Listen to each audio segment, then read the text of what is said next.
depois da venda foi o momento que a empresa já não dependia mais tanto de mim. O mercado como ele está hoje não é desenhado para ajudar as pessoas a planejarem essa longevidade. Tinha um problema em outro que você estava vendo, né? Não era o teu principal ali. Ninguém ajuda a pessoa a parar e pensar, não, tá, quanto eu gasto, quanto que vai aumentar meus gastos, até quando eu vou viver, até quando eu vou trabalhar. Sejam bem-vindos ao primeiro episódio aqui do podcast. Eu me chamo Bernardo e tenho o prazer hoje de convidar o André. O André é uma pessoa que já conheci recentemente. Ele já fundou outras empresas, já vendeu e atualmente está uma empresa focada em investimentos.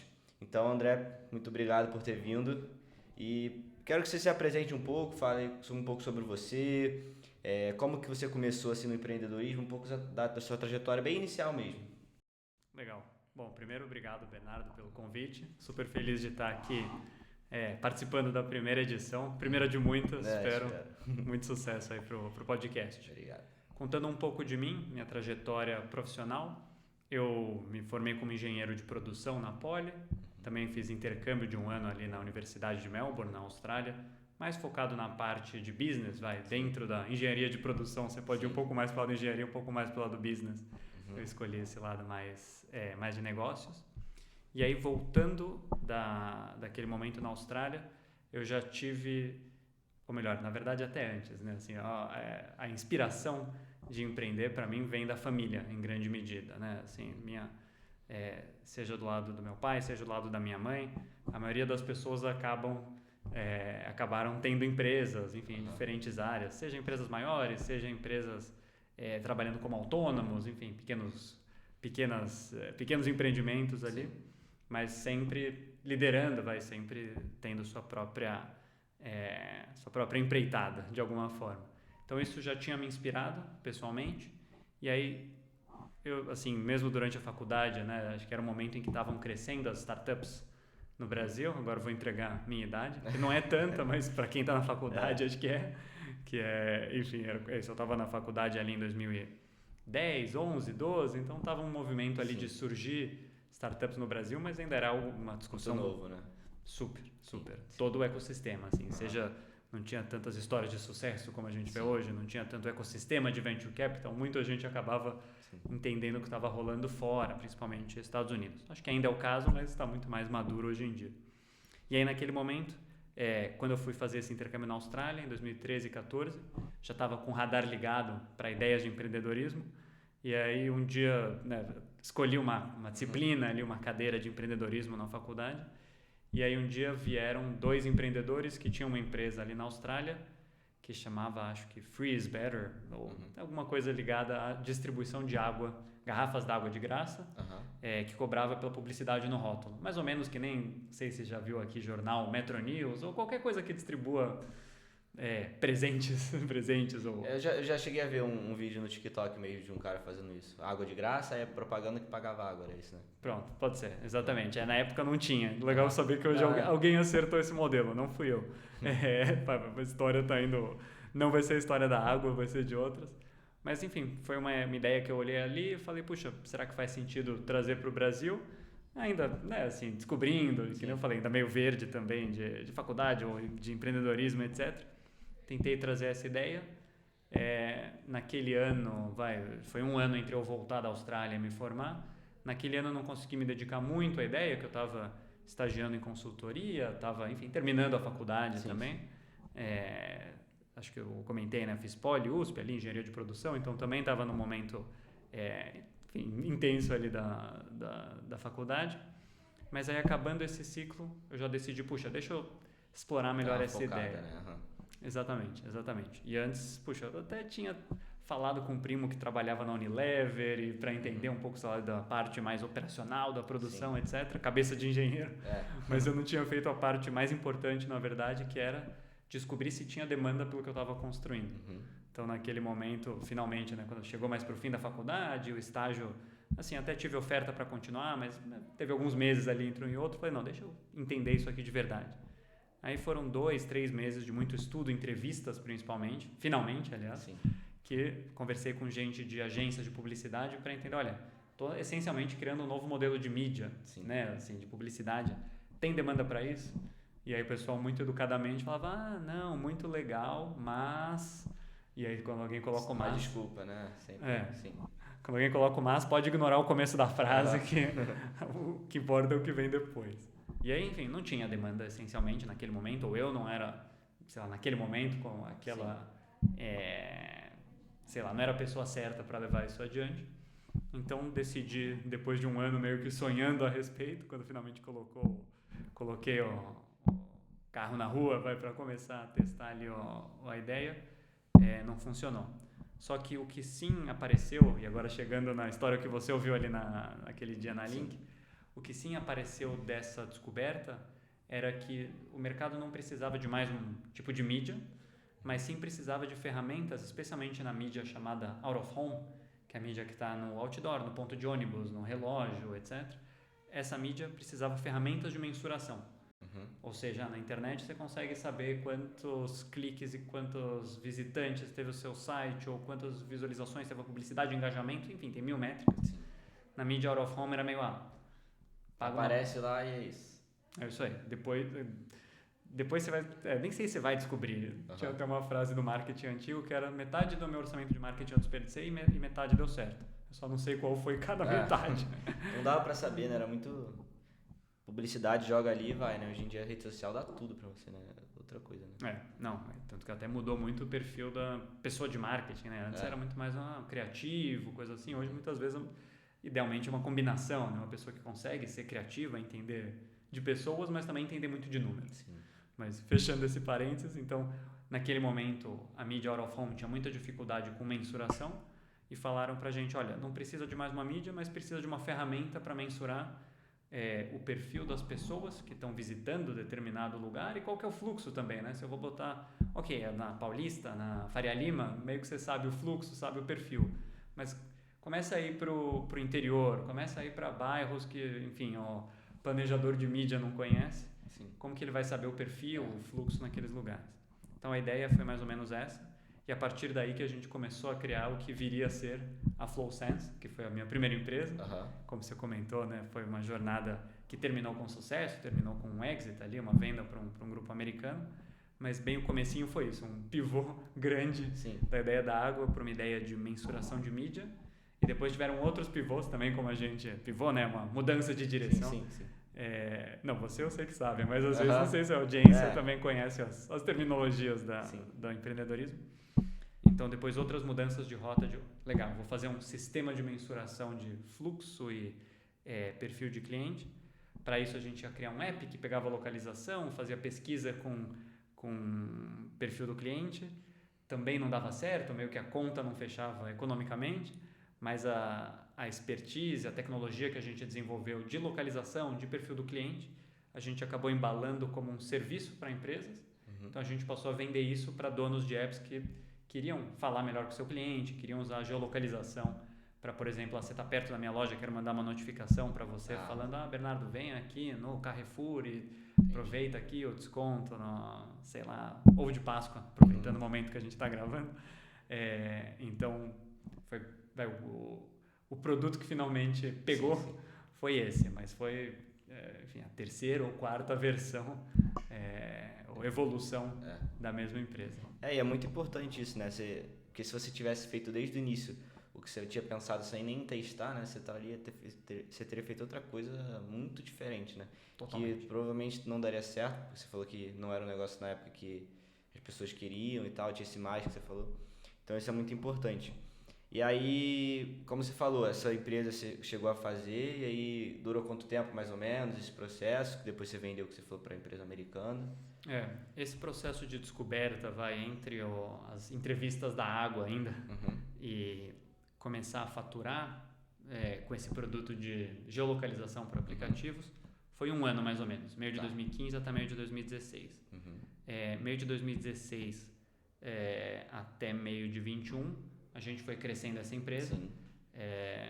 Aí também teve mais uma evolução, que foi: antes era só entre muitas aspas, que já era complexo, mas só geolocalização. Depois a gente percebeu que estava batendo em algum teto ali de crescimento, porque a geolocalização era muito avançada. A gente brincava, a gente estava dando uma mira laser para um sniper e o cara não sabia ainda dar tiro de pistolinha. Sim. Então, Então, essencialmente, o que a gente entendeu não, deixa eu fazer o básico ali, ensinar ele a disparar a notificação mais simples, sem necessariamente essa mira laser. Então, a gente, de alguma maneira, baixou a tecnologia, não era nem uma tecnologia tão avançada, mas fez uma tecnologia mais completa e que o mercado precisava mais, é melhor, na verdade, né? De novo. Mais fácil de usar, né? Que você falou, porque muita gente não era não sabia tão usar ainda a tecnologia, né? Então era um negócio muito novo, que nem você falou. Se você botasse um monte de coisa, a pessoa não ia conseguir usar e falar, não quero usar, e ia trocar.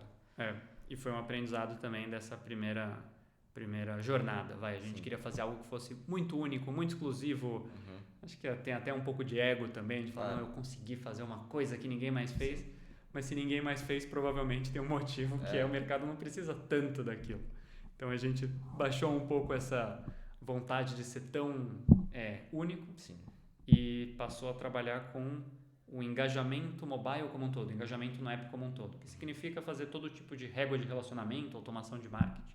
Então, o cara baixou o app, não ativou o cartão de crédito, a gente entendia até que passo da jornada ele foi e ficava reengajando. Bernardo, você baixou, mas não pediu, mas não recebeu, mas não ativou, mas não fez primeira compra, enfim, tudo isso estava mapeado. Esse é só um exemplo, tinha recuperar o carrinho, tinha, enfim, N coisas ali.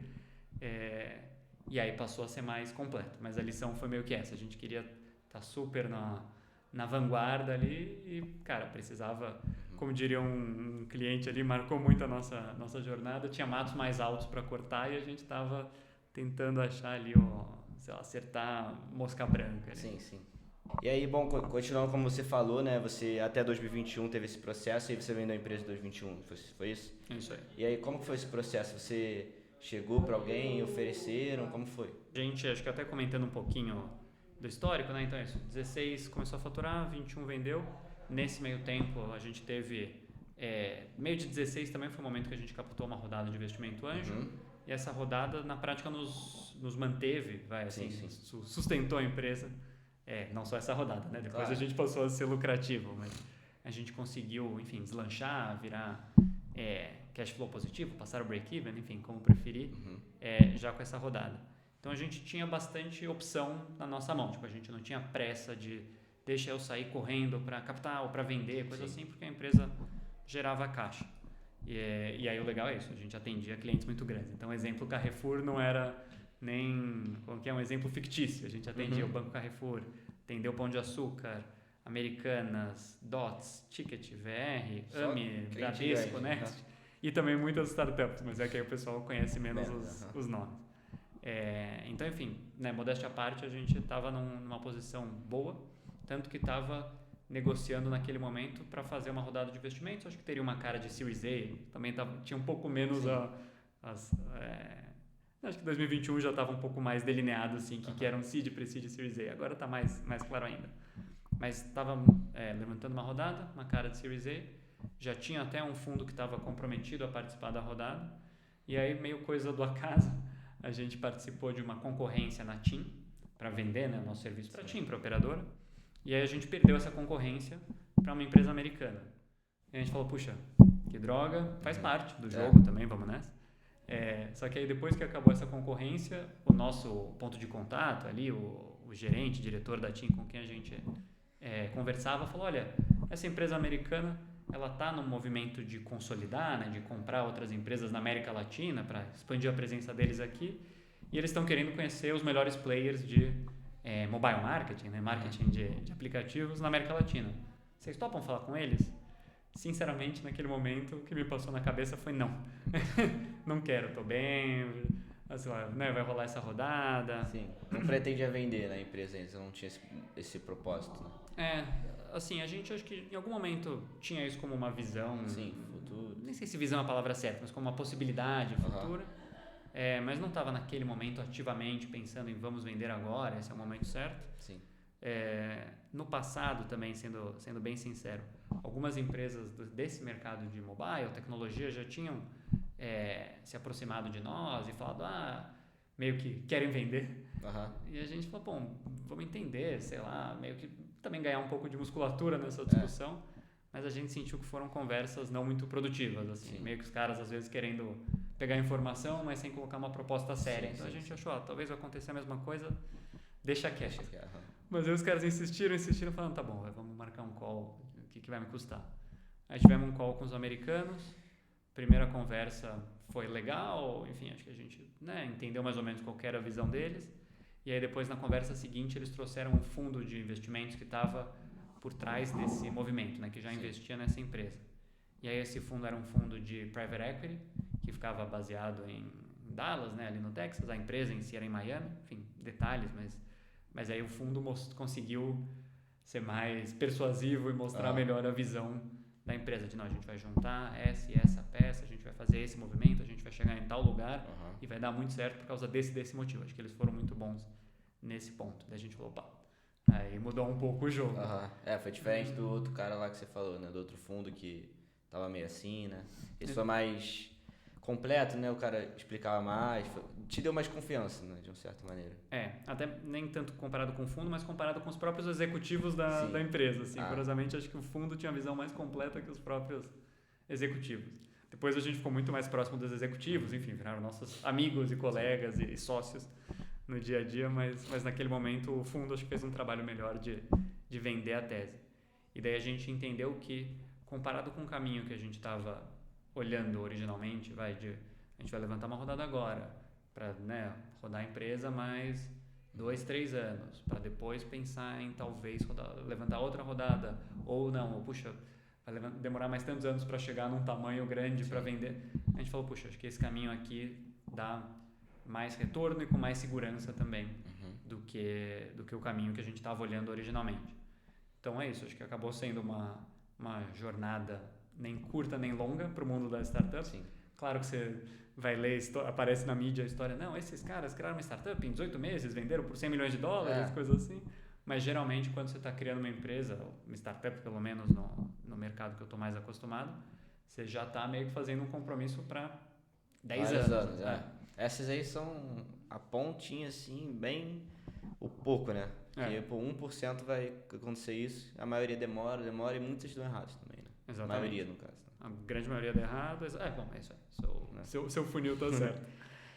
Mas é isso. Nossa jornada então foi de 6 anos até a venda. E aí depois mais 3 anos como parte dessa empresa que nos comprou. Então também, se quiser a gente fala mais do pós-venda também, que também é interessante, mas fazer uma pausa. E o pós-venda quando você vendeu em 2021, certo? Foi 21. Aí você ainda ficou 3 anos trabalhando na empresa, né? Nessa empresa mesmo. Sim. Junto com eles, e aí depois você saiu, foi isso? Exatamente. Então é bem comum, né, no momento de compra e venda de empresas que tenham cláusulas que mantenham os principais executivos, os fundadores, principalmente no caso de startup, mas mantém as principais lideranças da empresa na empresa que compra, né? Assim, a empresa comprada fica alguns anos, a liderança fica na empresa que compra, essencialmente porque, a depender de quão grande é a sua empresa, ou não grande, muito do conhecimento, da liderança, da inspiração, está nos fundadores. E a gente às vezes vê isso até em empresas enormes, que nem a própria Apple teve o caso que o Steve Jobs saiu, voltou e o negócio foi completamente diferente. Não que tenha qualquer comparação entre a FlowSense e a Apple, mas é super comum ter esse tipo de cláusula. Então a gente ficou ali mais 3 anos nessa empresa e foi bom também. A gente também acho que ganhou mais musculatura, experiência, fazer também negócio no nível internacional, liderar times numa empresa que faturava dezenas e dezenas de milhões de dólares, então foi muito legal. E eram você e quantos sócios nessa época, com essa empresa que foi fundada, era você e mais quantos? Éramos em 4 sócios, curiosamente todos politécnicos, e aí quando a gente fez essa rodada anjo, vieram 3 investidores anjos, que não tinham uma função ativa, né, mas passaram a ser sócios também. E aí depois, um desses anjos, que também é Bernardo Carioca, então, assim como você, ele, enfim, mais velho, né, tem seus 50, 54 agora, se eu não me engano, mas ele passou a ter um cargo executivo também na empresa depois. E agora o seu sócio atual, né? Na empresa atual ele está também, exatamente. Desde o começo, como executivo, dessa vez não como investidor, mas como fundador, melhor ainda. E aí, depois que você vendeu, você ficou esses 3 anos que você falou. E aí, quando você saiu, você já começou essa empresa? Você teve um processo ali de, quero relaxar um pouco? Você já começou? Como que foi? Não, eu já comecei. Na Já verdade, foi direto. foi meio direto. Eu tinha tirado chamar de um pequeno sabático no ano anterior, tinha passado 3 meses ali com a minha esposa, foi também uma lua de mel um pouco atrasada ali que a gente conseguiu. Foi um bom momento, assim, porque foi justo depois da venda, foi um momento que a empresa já não dependia mais tanto de mim. Sim. Fazendo um mini capítulo do pós-venda, primeiros momentos pós-venda é meio de confusão, cada um tentando entender qual vai ser o seu lugar, com quem você se relaciona. A gente brincou meio um liquidificador, assim, joga cada um para um lado. Num segundo momento, a gente, beleza, entendeu, é aqui que estamos, até renegociamos uma coisa ou outra do contrato ali que a gente achou que não estava bem redondo, deu certo, enfim, a gente teve sorte também de estar lidando com pessoas honestas ali do outro lado. Mas aí a gente botou a casa em ordem e num terceiro, assim, dentro do que a gente podia ali na empresa, e num terceiro momento ficou um pouco mais, um pouco mais boring, um pouco mais entediante, assim, o dia a dia já não estava mais tão desafiador e aí a gente decidiu sair. Eu falo a gente porque foi um processo até que bem simultâneo, com os outros sócios que fundaram ali a FlowSense também. Mas o que eu ia comentar é que justo do segundo para o terceiro momento, depois de botar a casa em ordem e começar a ficar um pouco mais entediante, eu entendi que era um momento em que, puxa, a empresa já não depende mais tanto de mim, né?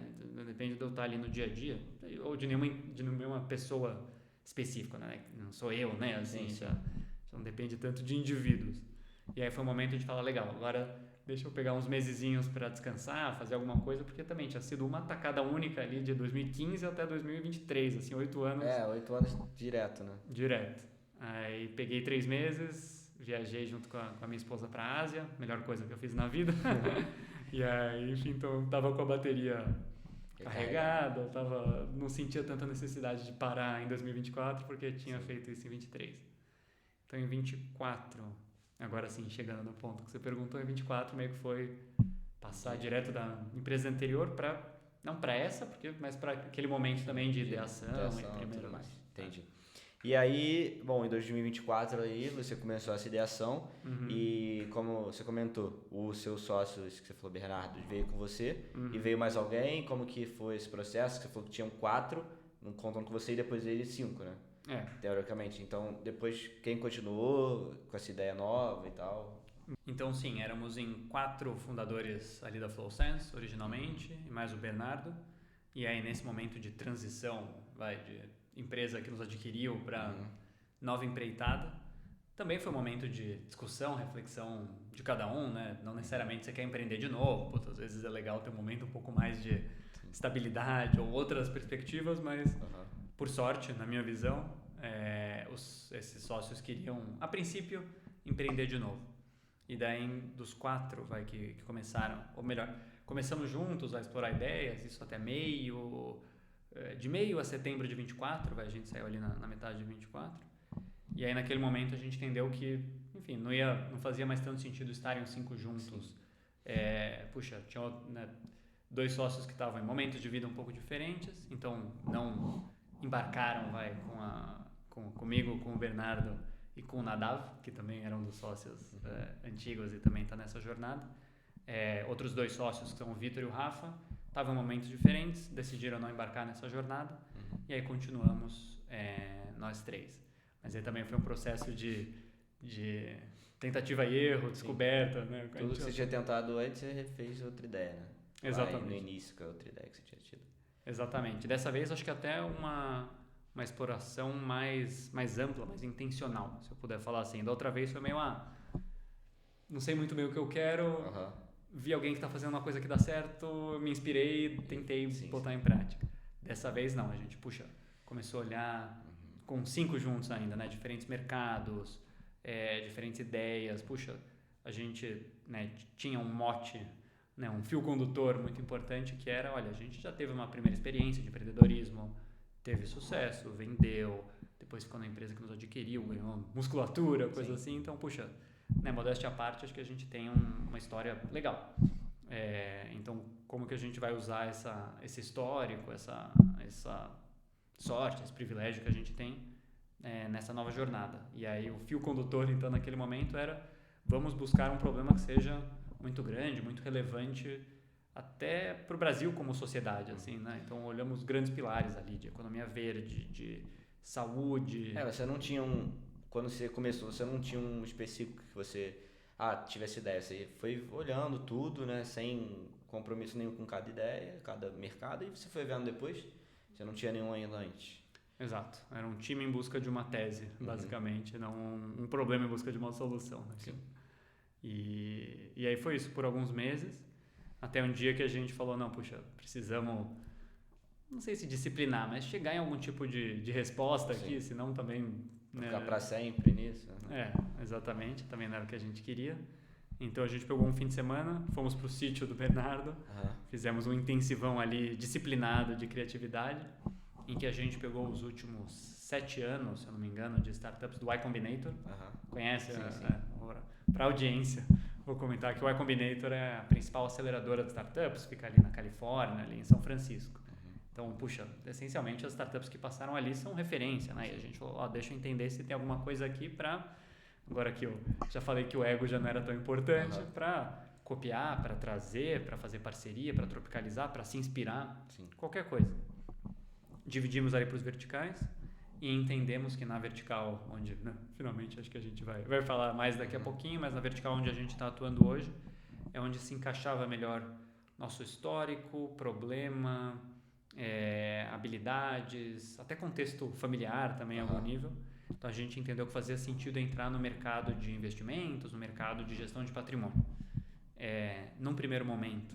Também, agora sim, trazendo uma inspiração estrangeira para cá, a gente olhou e falou, olha, tem essa tese aqui que era uma startup de geração de leads para financial planners nos Estados Unidos, né? Enfim, então planejadores financeiros, consultores ali de finanças nos Estados Unidos. É algo super comum, assim, no Brasil ainda está crescendo, né? Assim, tem muitos assessores de investimento, o gerente de banco, mas o consultor, o planejador que trabalha para a família, remunerado pelo cliente para ajudar a tomar decisões financeiras, é ainda algo que está crescendo aqui.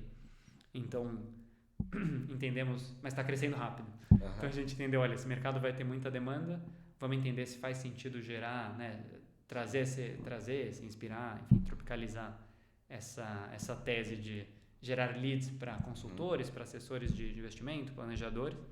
E aí, dessa vez, aprendendo com a lição passada ali de 9 anos antes, a gente falou primeiro com justamente essas pessoas. Falou com o consultor, falou com o planejador, falou com o assessor e entendeu que não fazia sentido a ideia. Talvez lá nos Estados Unidos, por ser um mercado mais maduro nessa vertical, faz mais sentido colocar a tecnologia no processo. Você entende quando uma pessoa está casando, comprando uma casa, mudando de estado, né? São gatilhos importantes para contratar ali um planejador, consultor. Aqui no Brasil ainda em grande medida mais no relacionamento, um mercado mais analógico, menos consolidado. Então o pessoal falou, puxa, não faz tanto sentido. Mas aí também foi meio que um pouco de um gatilho, a gente falou, um mercado muito analógico e baseado em relacionamento, acho que talvez a gente pode construir tecnologia para isso. Então, tu achou um problema em outro que você estava vendo, né? Não era o teu principal ali, tu descartou um que veio outro, né? É isso aí. E daí a gente olhou e falou, puxa, né, mercado analógico, fragmentado, parece uma boa receita para tecnologia, né? Assim, geralmente, como o pessoal coloca em apresentações, tá maduro para ser disruptado, né? Para ser transformado. E aí a gente olhou e falou, vamos olhar com mais carinho para esse mercado. Primeiro problema, que nem eu falei, agora sim, né? Qual que é o grande problema social, né? O grande problema como sociedade que a gente vai enfrentar não é um problema, mas pode ser um problema muito grande, que é a longevidade. Então, por um lado, é uma bênção, né? Poxa, né? Nossos pais e avós já vivem muito mais do que os seus pais e avós né? A gente provavelmente vai viver mais ainda, que é incrível. Tem todo um pilar que é a saúde, né? Cada um conseguir se cuidar para não só sobreviver, mas também viver bem com a parte de saúde. Tem pessoas muito melhores para falarem disso do que eu. Mas outro pilar super relevante é o pilar das finanças, né? Também não adianta você viver uma vida longa se no mundo que a gente está, você depende de dinheiro para, né, conseguir realizar seus sonhos, ter seus confortos. Se a pessoa não tem esse dinheiro, assim, ninguém quer envelhecer, ou ninguém que já teve dinheiro quer envelhecer sem dinheiro, né? Assim, perdeu a qualidade de vida que já teve. Mas é um desafio muito grande, porque o mercado como ele está hoje não é desenhado para ajudar as pessoas a planejarem essa longevidade. Sim. Então, a maioria das soluções, dos produtos, dos investimentos, etc., tudo meio que para o curto prazo. Ninguém ajuda a pessoa a parar e pensar, não, calma, quanto eu gasto, quanto que vai aumentar meus gastos, até quando eu vou viver, até quando eu vou trabalhar, como que isso se conecta com inflação, com juros, com investimento. Enfim, tem alguma complexidade aí. É, muito curto prazo que você falou, né? Vou botar o dinheiro ali, sei lá, em criptomoeda, ação, renda fixa, sei lá, e vai passar 1 ano, 2, você vai querer tirar e não vai pensar nos próximos longos anos que, dependendo da idade da pessoa, vai ter, né? Exatamente. E tem otimizações grandes, até de imposto também, de você investir e deixar parado ali. E esse é um dos pontos, né? Ser bastante curto prazo. Tem muita promessa, né? Do tipo, não, coloca aqui, o mercado de investimentos vai te deixar rico. E assim, com muito tempo e paciência, talvez, mas não é no curto prazo. Pro dia, sim. E também outra dificuldade é saber se você está fazendo isso da maneira certa ou na velocidade certa. Às vezes tem algumas fórmulas meio prontas, né? Do tipo, como é que é? Posso estar errando aqui, mas 50, 30, 20. 50% da sua renda para necessidades, 30% para diversão e 20% para acúmulo. É uma regra, mas possivelmente não. A gente acredita fortemente e desenvolveu o sistema para isso, que ajuda a pessoa a entender, momento a momento, quanto ela deveria estar poupando. Então, ao invés de falar, não, coloca 20% porque sim, cara, não, entendi que agora sua vida está um pouco mais apertada. Você está empreendendo, por exemplo, então não está com fluxo. Não adianta falar, poupa 20% do quê?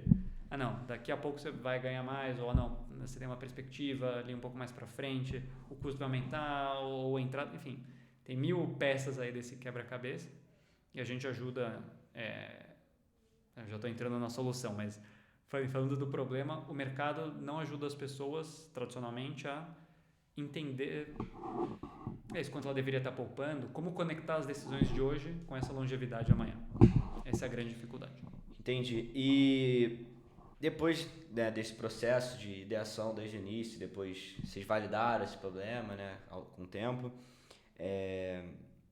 como que foi, assim, vocês validaram e aí, vocês já começaram a fazer algum produto, já começaram a vender, demorou, foi algo rápido, foi algo que, demandou muito tempo, como que foi? Legal. Não, a gente já começou a desenhar um protótipo e vender. Também outra lição de empreendedor de segunda viagem não fique muito nos protótipos, pensamentos. Sim. Sai pra rua, tenta vender e vê o que acontece. Não tem validação melhor do que dinheiro na mão, basicamente.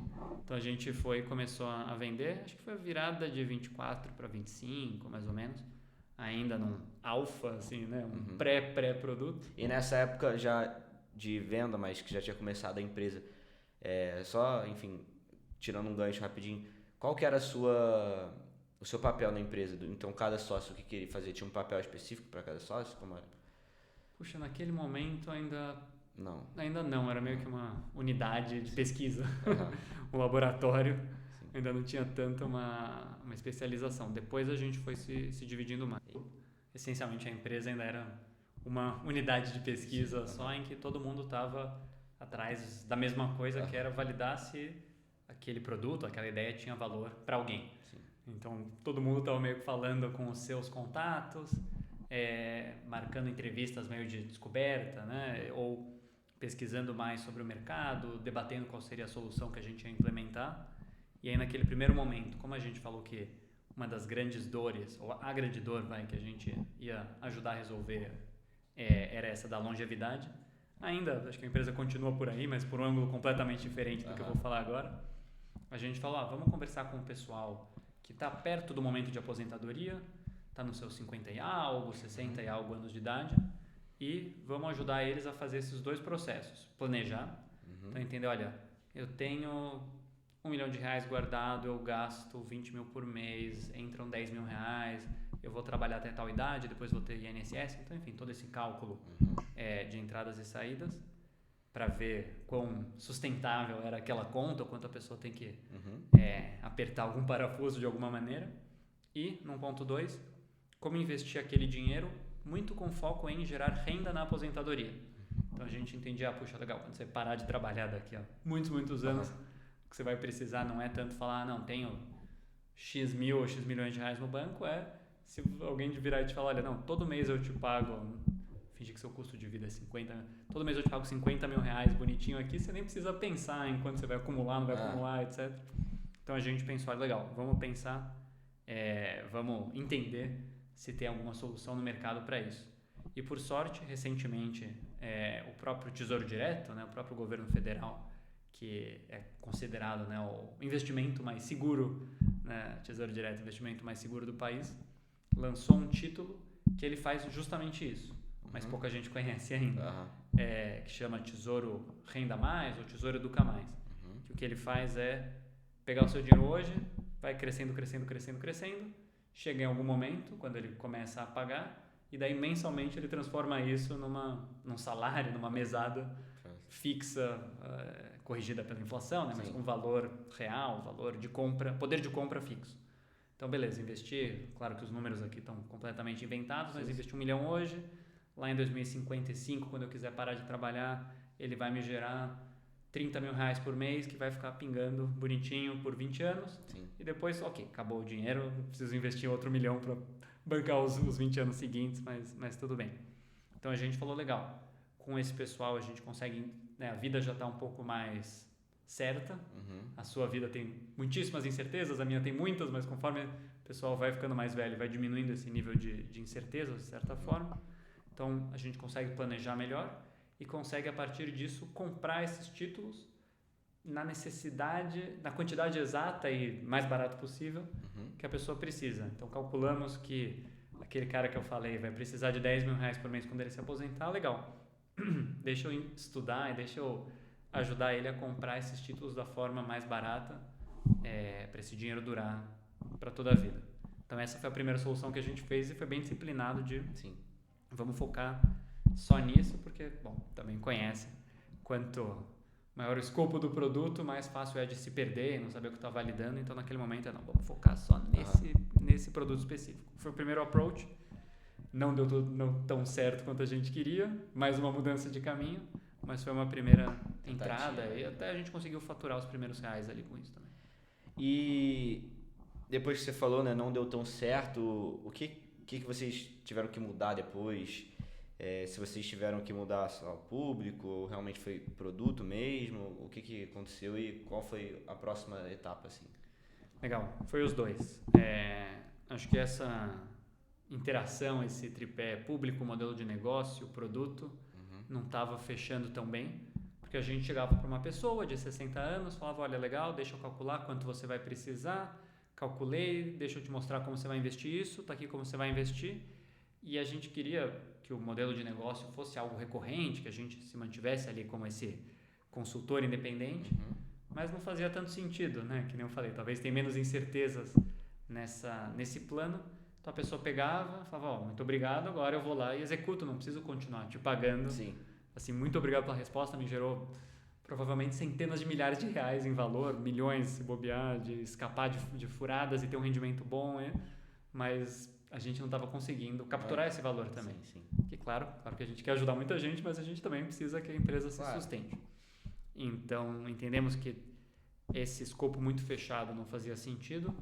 Vamos começar a trabalhar um escopo de carteira de uma maneira mais ampla, né? Olhar seus investimentos como um todo e não só um investimento focado em renda na aposentadoria.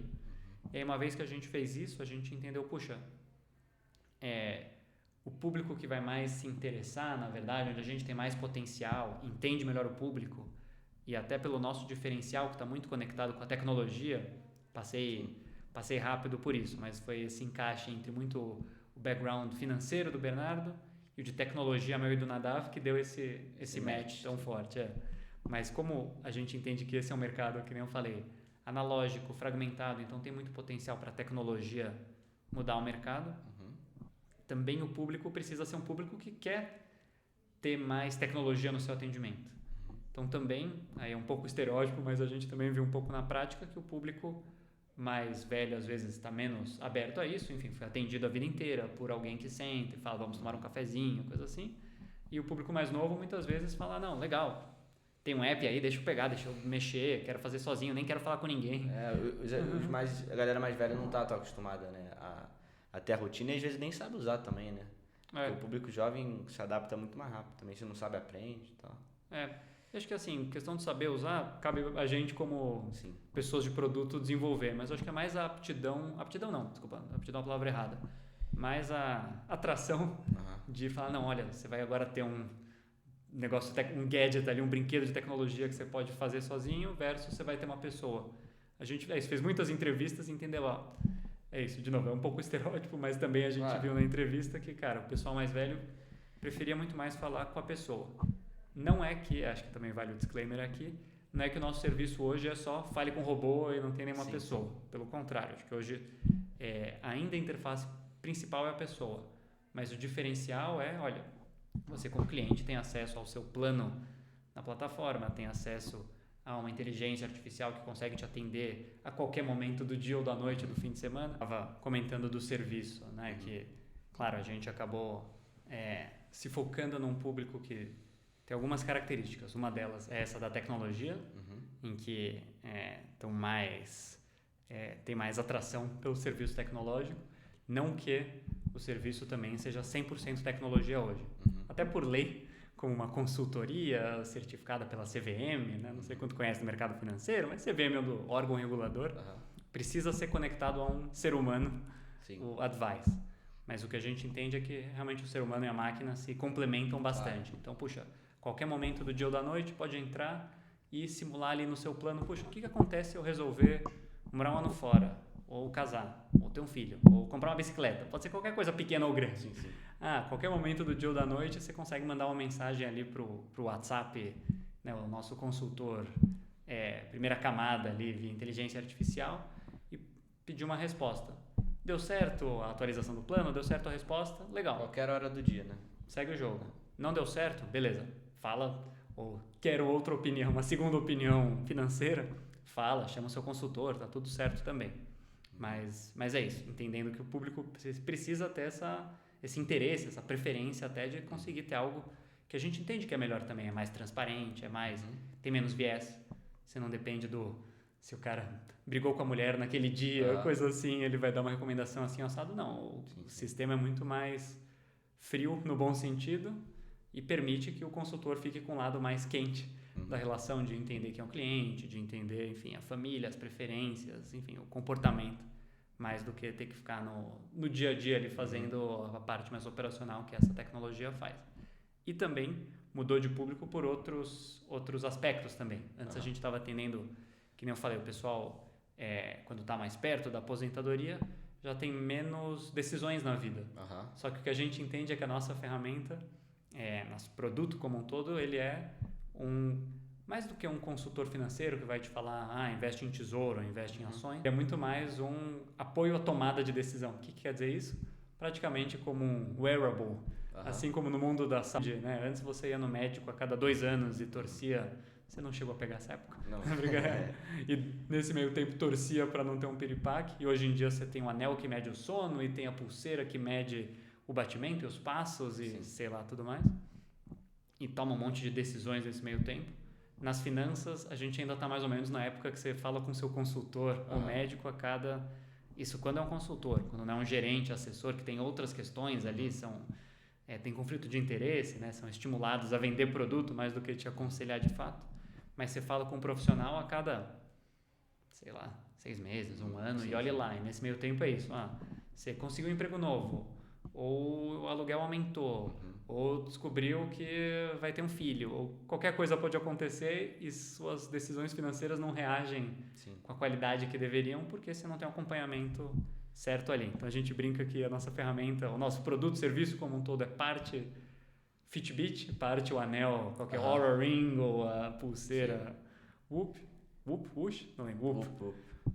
E parte o personal trainer que vai falar, legal, entendemos todos esses dados aqui, claro que você pode tomar as decisões que você quer, mas ao mesmo tempo tem também o profissional que vai falar, olha, as melhores decisões são essa aqui, deixa eu te colocar no caminho certo. Também sobre como que vocês na prática assim, fazem esse acompanhamento, né, com o cliente, porque beleza, o cliente pode ir lá falar, eu ganho isso, eu gasto isso.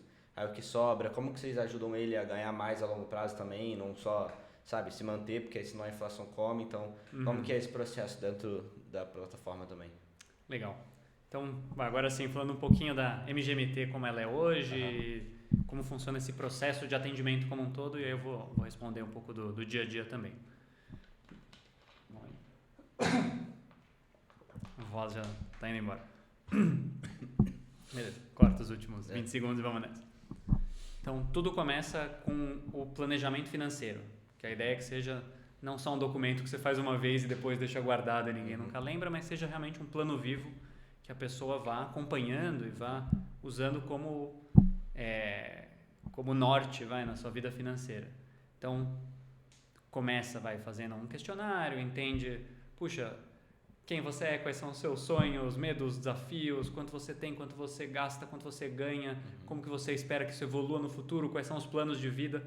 Claro que vai ter incertezas, ninguém consegue ter um mapa perfeito do futuro, mas dá uma primeira, ou ninguém tem bola de cristal, mas dá uma primeira direção para a pessoa conseguir ter aquela resposta que eu falei antes, que é, puxa, quanto eu deveria estar economizando hoje, né? Minhas finanças estão equilibradas olhando para o futuro ou não? Então, beleza, tem essa primeira resposta. Depois a pessoa tem um trabalho ali de transição, por assim dizer, da carteira atual para a carteira alvo, um processo que também tem bastante reunião, bastante conversa, então aí entra aquele equilíbrio pessoa e máquina, né? Pessoa e inteligência artificial que eu falei, e depois entra no dia a dia, onde a pessoa é acompanhada, né? Entra num trabalho mais em velocidade de cruzeiro, onde mês a mês a gente consolida as contas dessa pessoa. Então, consegue entender, mês passado você tinha 100 mil reais investidos no Nubank, e mais 100 mil no BTG, e mais 100 mil na XP. Esse mês, a gente calculou que devia sobrar 10 mil reais no seu mês. Vamos ver se, somando essas contas, agora você tem 310, que antes você tinha 300, mais o rendimento desses meses. Então, a gente acaba olhando esse lucro ou prejuízo, o resultado final do mês, para ver se está indo de acordo com o plano. E também acompanha, claro, o desempenho dos investimentos para ver se está de acordo com o plano. Tem essas duas variáveis no plano, né? O acúmulo mensal e o desempenho da carteira. Se tudo está dentro do que a gente planejou, ou melhor ainda do que a gente planejou, ótimo. Se não, apita um alarme ali e fala, olha, a gente está combinando, né? Claro, também tem realidades e realidades. Se a pessoa tem uma renda muito estável, beleza, é mais fácil falar sobrou ou faltou. Às vezes a pessoa tem renda que no mês ela ganha nada e no outro mês ela ganha dezenas de milhares de reais. Sim. Claro que também tem uma... E também se não for CLT também pode variar também, né? Total. Esse último caso é muito por aí. Assim, alguém que é autônomo, puxa, tem mês que estoura de vender, tem mês que não vem nada. Pode acontecer de tudo. Empresário, enfim, N variáveis aí. Mas ok, entendendo a realidade da pessoa, a gente consegue ver se o acúmulo mensal, trimestral, semestral está no caminho certo. Se sim, ótimo. Vamos fazer agora, né, entrar no detalhe ali de quais investimentos a gente precisa fazer para cumprir o plano. Se não, primeiro apita um alarme ali, vamos atualizar o plano. Não é nem só vamos, como eu posso falar, corrigir essa velocidade de acúmulo, mas o próprio plano se atualiza. Sim. Então, se a gente achou que hoje está com 300 mil, daqui a 6 meses é para ter 360. Chegou daqui a 3 meses, tem 340. O próprio plano sozinho, né, a tecnologia já recalcula ali e fala, olha, seu plano estava indo assim e assim. Tem um gráficozinho que mostra, né? Agora ele está mais baixo, porque você não chegou ali no patamar que a gente combinou. Então, claro, o objetivo não é ser babá de ninguém, mas é isso, dar visibilidade para a pessoa de que ela não está... Usando o exemplo do device médico, não está dormindo ou caminhando ou se exercitando o suficiente, isso está... A diferença é que no caso financeiro dá para se medir qual que é o impacto lá na frente. Então ainda é mais visual do tipo, preciso corrigir isso agora. Então é isso, acho que o dia a dia passa por aí, mês a mês, né, uma vez que já tem esse onboarding, né, o questionário, já tem a carteira ideal, mês a mês e consolidando a carteira, entendendo se o acúmulo foi na direção certa, depois direcionando na vírgula ali quanto investir em cada ativo. Então, sobrou 10 mil reais, coloca 5 mil em tesouro, 2 mil nesse fundo, outros 3 mil naquele CDB, enfim, não importa aqui o exemplo, mas né, bem detalhado ali de qual ativo comprar. E ajuda também a tirar muito da carga cognitiva de investir. Porque é isso, o mercado é complexo, em alguns casos artificialmente. O mercado ganha quando a pessoa entende menos do que o mercado, mas tudo bem. Mas o mercado é complexo, envolve conta, envolve atualização. Puxa, se a pessoa tem um trabalho no dia a dia, né, você gerenciar a sua vida financeira é quase outro trabalho. Então, nossa ideia é tirar essa carga cognitiva, ser esse parceiro de confiança e apoiar a pessoa nas decisões. Então é isso, espero que vocês tenham gostado. Se inscrevam aí no canal para continuar recebendo esses vídeos, enfim, trazendo pessoas como o André para entrevistar, como founder, mostrando um pouco da vida dele, do por trás como empreendedor e também por trás da criação da startup dele. Espero que vocês tenham gostado, deixem nos comentários aí qualquer dúvida, sugestão, estamos sempre abertos a ouvir. E é isso, até a próxima, abraço.